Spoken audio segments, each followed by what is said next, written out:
dadkii beeralayda ahaa ama dadkii baadiyo ku noolaa oo Soomaali ay ku tiirsaneed wax la sheegay ma aha goboladii xoolaha Soomaali oo xoolaha badnaay oo anaga aan ka imaanay oo ogtaa wax ka socdo gudoomiye ma lagu sheegay qaas ahaan gobolkii Bakool dhigi jiray waa aragtay sida loo galay meeshii geela ka cabi jiray ayaa la shifo fiicnaay in dadka laga soo barakicinayo waa ogtaa oo geeliyo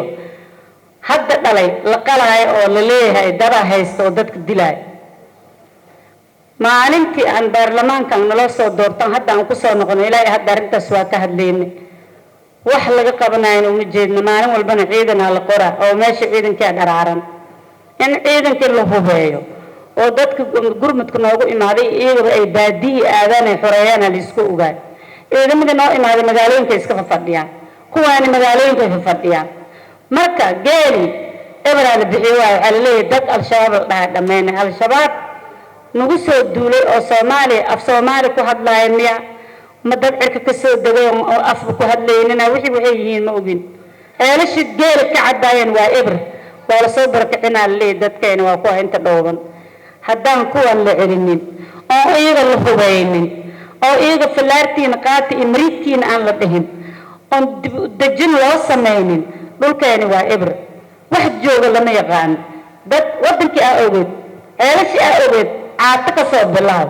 hirow meel walba ee la helay hebel kuma dhahay dubi dhanaa waxa qofatiin roogu marle dadka kulli waa dharaadeen jidka ani dadkan la nago dib u dejin una suuban intuu una tan faarijeedo dib u dejin ku dhawaaqno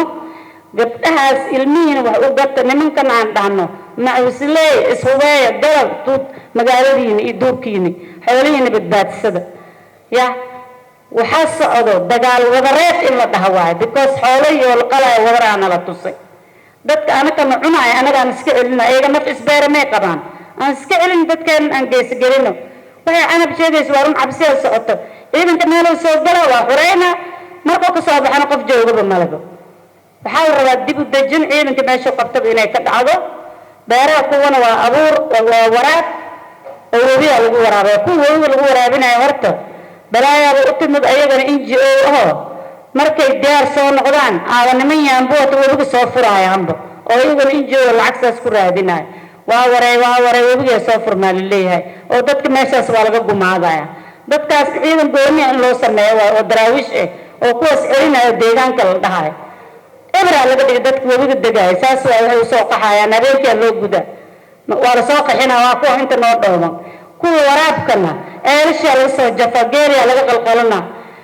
balaayan haysata balaayo waxa la dhahay dabal qabta ma afl qabtay leedahay dadkan saan u bartay oo dadka barakicinay Soomaaliya ku jirto ajnabiya ku jiro dadka in loo jeesto way gudoomiye oo ciidamo gaar ah loo sameeyo waliba goboladan targetka laga dhigtay oo wiido lagu soo furay waa aragnay webigaana lagu soo furay lagu leeyahay warjoora baahi ka jirta lagu leeyahay ilaahay kugu dhaariyay oo beeriyo diyaar biyo lagu furaa ma afgooy baahi haddana waxa la rabaa afgooydan dadkaan wali ma barkicin iyadii hadda lahaa in la barkiciyo la rabaa marka wixii alam kala soo dhaafeen bacad cilmi oo ka sheekayna ninkan bacad cilmi iska dhaafay beerta hadda soo go'aysa biyo lagu furaa ko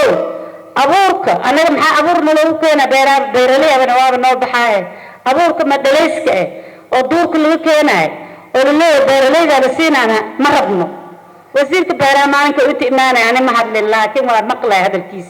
ani maxay iga jiro wax la ii haysta fatahaad waa loo haystaa mashaariicda oo dhan wasiirkaas og wasaaradda gargaarka leeyahay beeraha ku dhex jirta leeyahay wax lagu qabtana ma waa beentaan dhoyn la keenta teenda ma anaga rabnaa anaga teenda ma rabno waxaan rabnaa beeraha sayto wixii iyaga soo go'ay lagu abuuro oo wasiirka beeraha shaqeeyo oo mashaariicda beerahan iyo webiga celin jirta la suubiyo webigan bixiyo loo sameeyo saan ma aha gudoomiye marka anaga laba guud aan daraawish iyo dad deegaan dadkan saan ku celin lahayd farkeeda aan gal